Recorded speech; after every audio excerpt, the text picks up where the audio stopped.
When I worked in publishing, I kept the Time Life Good Cook series over my desk. It's an incredible reference, and there's a volume of it called Eggs and Cheese.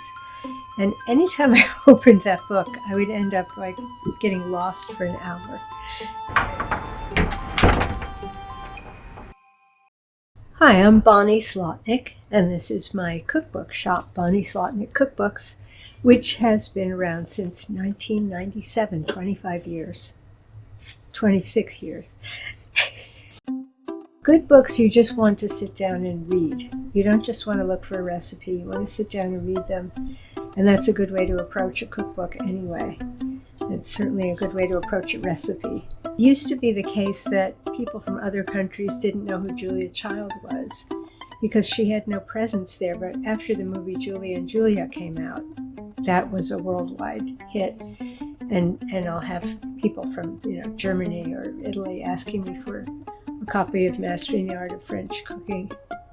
James Beard, possibly the most or the second most famous American cookbook author ever.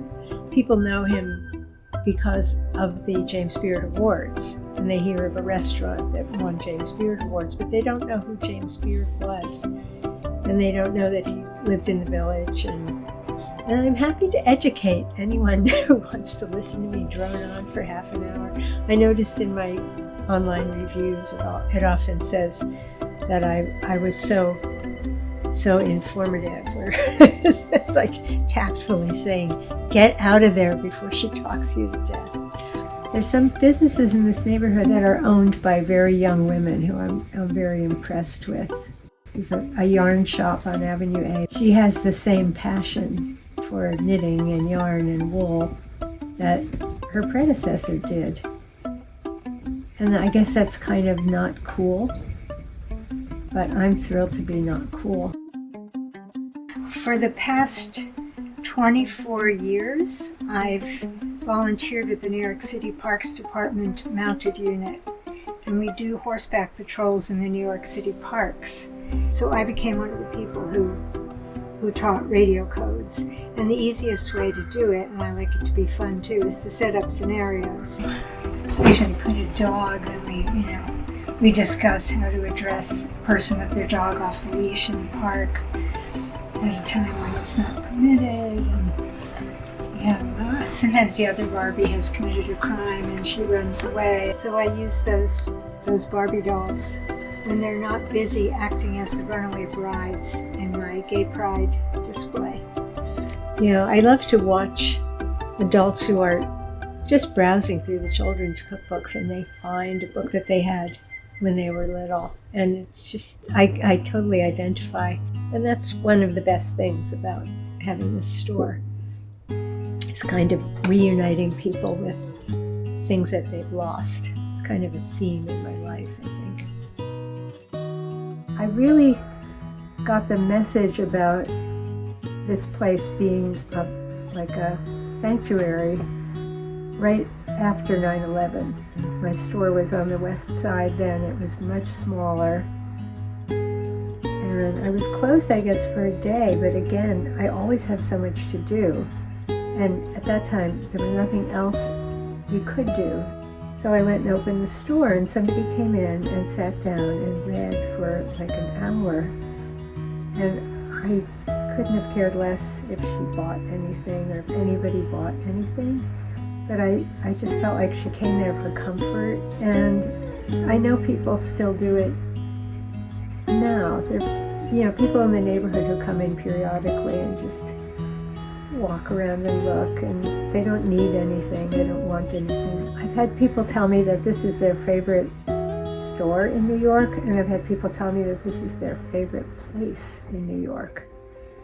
And when I think of my favorite places in New York, I think that's a really high honor. There are a lot of places in New York. I keep telling people I have the last printer in the East Village, and I print out these lists of all the bookstores in the neighborhood, and people say, oh, I'm taking the last one. And I say, oh, don't worry, I just print them out. I think people don't realize how much work goes into preparing an old book to be on the shelf in a bookstore. And in the last 6 months or so, I have bought hundreds and hundreds of books. So the books come in, I bring them in boxes. And I bought one collection against my better judgment that belonged to somebody who had been a heavy smoker. And the books had been in the room, probably his office in his apartment, some of them for 40 or 50 years. And it's a really hard task to try to get rid of a smell from something made of paper. I mean, I think it's just a blessing to have something that I'm so deep into and so passionate about that you could wake me up at 3 o'clock in the morning and bring me over here, and I would immediately plunge into what some people call work. It's very rewarding to create something and then have people respond to it.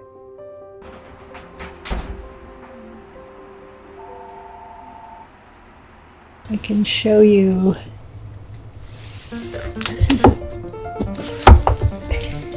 This isn't a terrible example, but most people, when they have books at home, they take them off the shelf like this. So the first thing that goes is the dust jacket, the top of the dust jacket. The second thing that goes is the top of the spine of the book. My number one food in the pantheon of all foods is macaroni and cheese, which I don't even eat very often, but I always say that's what's served in heaven, and it has no fat or calories there. And lately I've had people come in and they say, "Are you Bonnie?" And I guess that was something I kind of dreamt of when I was a kid. I wanted to be famous in some way.